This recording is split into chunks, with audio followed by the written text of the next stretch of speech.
குழந்தைய குளிப்பாட்டுறத பற்றி. குழந்தை ஃபஸ்ட்டு 24 ஹவர்ஸில் டெம்பரேச்சர் ஸ்ட்ரெஸ் தேவையில்லை. ஸ்கின்னு மேலே வெர்னிக்ஸ்னு ஒயிட்டாக கோட்டிங் இருக்கும். அது வந்து ஒரு ப்ரொடெக்டிவ் எஃபெக்ட், மாய்ஸ்சரைசிங் எஃபெக்ட் எல்லாமே இருக்கும். அதனால் அதை உடனே வைப் பண்ண தேவையில்லை, உடனே குளிப்பாட்டுறது நல்லதில்லை. ஒரு 24 ஹவர்ஸ் கழித்து குளிப்பாட்டலாம்.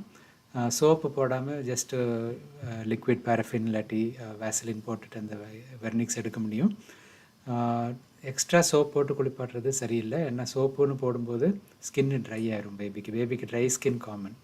எஸ்பெஷலி நீங்கள் கோல்டான சுச்சுவேஷனில் இருக்கீங்க, இல்லாட்டி ஏசி யூஸ் பண்ணுறீங்கன்னா ட்ரை ஸ்கின் கூடும். ஸோ குளிப்பாட்டினதுக்கப்புறம் பேபியோட ஸ்கின்னில் ஆயில் தடவலாம், நார்மல் ஸ்கின்னாக இருந்தால். இல்லாட்டி ட்ரை ஸ்கின்னாக இருந்தால் baby lotions better to put it. ஸ்கின்னில் கொஞ்சம் தண்ணி இருக்கும்போதே, நனவு இருக்கும்போதே அது போடுறது பெட்டர்.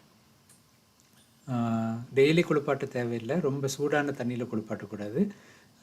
லியூக்வார்ம் வாட்டரில் ஒரு ஒன்ஸ் இன் 2-3 டேஸ் குளிப்பாட்டினா கூட போதும். டெய்லி குளிப்பாட்டணும்னு நினச்சிங்கன்னா